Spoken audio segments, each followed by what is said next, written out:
You're watching TV9 Digital. I am Adarsh Vepachedu. It's after a lot of painstaking effort that India was able to develop 2 vaccines and kickstart a nationwide vaccination drive. But believe it or not, on an average, 6.3% of the Covishield vaccine and a whopping 25.8% of Covaxin is going to sheer waste across the country. 25.8% is more than 1/4 of Covaxin that has found itself in the bin. I must mention here, the government has set a permissible limit of wastage at 10%. So you must be thinking, why is 1/4 of the COVID-19 vaccine, Covaxin, going to waste? The government has given two reasons. Reason number one, higher number of doses per vial. Now when it comes to Covaxin, there are 20 doses per vial, and once you open a vial, you have to use all the 20 doses in under 4 hours. So on an average, out of the 20 doses in a vial, healthcare workers are able to administer 1/4 or 15 of them by the end of 4 hours, and the remaining 5 doses are going to waste. Reason number two, low turnout at centers administering Covaxin when compared to that of Covishield. I must mention here, Covaxin, indigenously developed by Hyderabad-based Bharat Biotech, is yet to complete phase 3 trials, and this could be a crucial factor in what we call vaccine hesitancy. I had a word with Dr. Sutesh Roy, clinical immunologist and allergy specialist, to try and understand how this wastage problem can be addressed. I asked Dr. Sutesh if the wastage numbers when it comes to Covaxin normal and how other countries are faring in this regard. So Adarsh, the vaccine wastage numbers for Covishield of about 6.3% is almost in keeping with what might be seen in other parts of the world, maybe a little bit more than that. But the number for Covaxin is certainly a very high percentage. 1 in 4 vaccines are getting wasted.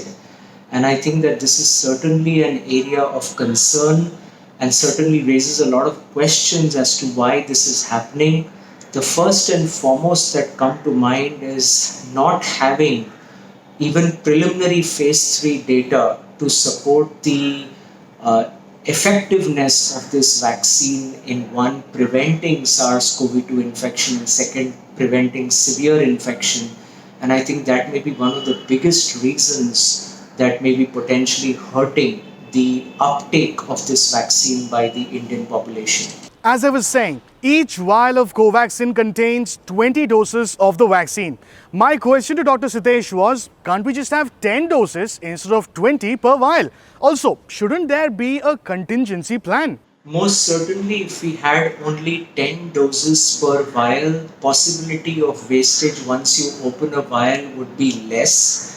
Though I would say that a contingency plan would make a lot more sense, and what other countries are doing is before they open the vial, they know the people who are supposed to come to get the vaccine, and they are given a certain timeline in which they have to come, because these vaccines have to be used within that timeline once it is removed from refrigeration. And if those people do not come, there needs to be a parallel list or a secondary list of people who could be vaccinated in case there are no shows of the people who are supposed to come. Not just that, there are other contingency plans where people, like for example in grocery stores in America where these vaccines are being given to elderly citizens, sometimes if they know that a vaccine which can't go back in minus 20 degrees Celsius like the Moderna and Pfizer vaccines are, they will give the vaccine to all the employees at the grocery store, because they also are interacting with a lot of people. They are also at high risk. They may not be as old as the list of people that they had, but it's better to get it into someone's arm rather than waste the vaccine and let it go of no use to anyone.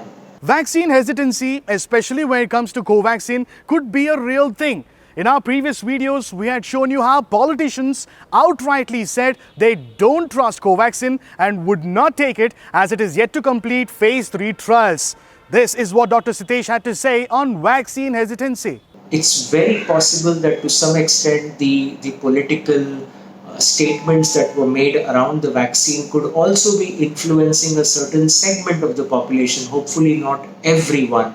But I do believe that we need better, more well-designed campaigns to create awareness amongst people. And I think most importantly, The ICMR and the entire team needs to work at feverish pace to try to get phase 3 data, at least preliminary data out for Covaxin, so that the confidence of people in that vaccine will grow and the uptake will also increase. Given the scenario, intensifying campaigns when it comes to Covaxin could go a long way in increasing the footfall at various vaccine centers.